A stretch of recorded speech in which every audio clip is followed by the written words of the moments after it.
Teman-teman, kemarin pejabat BI udah mengadakan rapat dan hasilnya udah keluar. Hasilnya adalah para pejabat BI memutuskan untuk menurunkan tingkat BI rate ke level 4,75% dari 5% dari tahun sebelumnya. Nah, apa sih pengaruhnya pada tingkat investasi dan apa kaitannya kepada kebijakan fiskal dan moneter serta teori ekonomi Soloswan?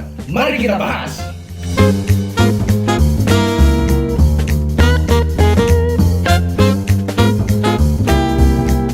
Rapat Dewan Gubernur Bank Indonesia pada 16 dan 17 September 2025 memutuskan untuk menurunkan BI rate sebesar 25 basis point menjadi 4,75%.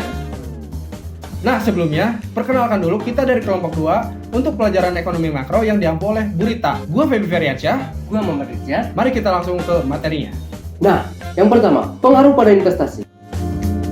Apa sih pengaruhnya pada investasi? Dengan turunnya BI rate ini akan menurunkan suku bunga kredit dan deposito. Hal ini akan berpengaruh dan mendorong tingkat konsumsi dan investasi pada masyarakat, terutama bagi para pengusaha yang akan lebih berani berinvestasi dan melakukan ekspansi pada usahanya. Hal ini dikarenakan turunnya tingkat BI rate yang menurunkan bunga pinjaman sehingga masyarakat lebih berani untuk melakukan pinjaman pada bank. Dengan ini, penurunan level BI rate akan mendorong perekonomian karena tingkat konsumsi masyarakat akan ikut meningkat. Yang kedua, pada kebijakan fiskal dan moneter.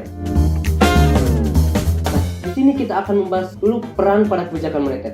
Nah, dalam kebijakan moneter ini ada 3 poin teman-teman, yaitu mendorong kredit, stimulasi permintaan, mengendalikan inflasi. Nah, yang dimaksud mendorong kredit yaitu dengan turunnya BI rate ini akan membuat biaya pinjaman akan menjadi lebih murah dan hal ini akan mendorong sektor perbankan untuk menyalurkan lebih banyak kredit pada masyarakat dan dunia usaha. Nah, yang dimaksud stimulasi permintaan yaitu dengan biaya kredit yang lebih rendah diharapkan masyarakat dan perusahaan akan meningkatkan konsumsi dan investasi sehingga stimulus permintaan dapat memulihkan dan mendorong tingkat pertumbuhan ekonomi. Dan yang dimaksud dengan mengendalikan inflasi, kebijakan ini pula dilakukan ketika inflasi dianggap terkendali dan rendah. Tujuannya adalah menstimulasi permintaan tanpa menimbulkan tekanan inflasi yang signifikan.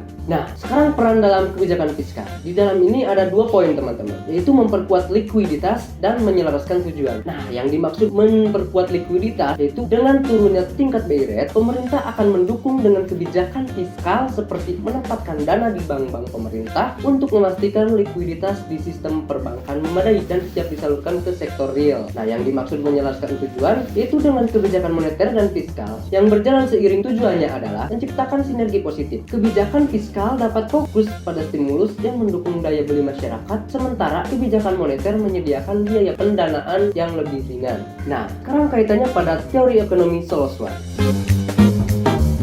Ekonomi teori Soloswan ini, penurunan suku bunga seperti BI rate ini dapat mempengaruhi pertumbuhan ekonomi melalui dampak tidak langsung terhadap akumulasi modal. Meskipun model Soloswan ini tidak secara eksplisit mencakup suku bunga dalam formulasi dasarnya, dampaknya masuk melalui mekanisme investasi dan tabungan. Nah, perbedaan jangka pendek dan jangka panjangnya, jangka pendek dengan menurunnya BI rate ini yang mendorong investasi, ini akan memacu pertumbuhan ekonomi. Peningkatan investasi ini akan menambah stok modal yang meningkatkan output dan output pekerja secara cepat. Karena hal ini, perekonomian akan bergerak maju menuju kondisi mapan yang baru di mana stok modal per pekerja lebih tinggi. Jangka panjangnya, model Soloswan ini memprediksi bahwa pertumbuhan output per pekerja yang berkelanjutan tidak dapat dicapai hanya dengan akumulasi modal. Kenaikan tingkat tabungan dan investasi akan menghasilkan pertumbuhan sementara sampai perekonomian mencapai kondisi mapan baru. Nah, pada kondisi mapan ini, investasi baru hanya cukup untuk menutupi penyusutan modal dan pertumbuhan populasi sehingga tidak ada lagi pertumbuhan output per pekerja.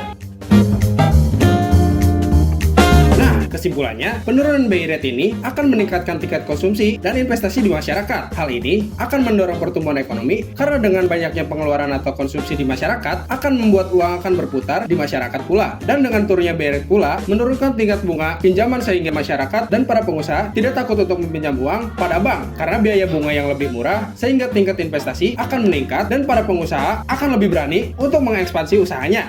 Mungkin sekian video pembahasan dari kita, semoga menambahkan pengetahuan dan wawasan buat teman-teman. Kalau ada yang mau ditanyakan, tulis di kolom komentar dan sampai jumpa di tugas selanjutnya. Dadah!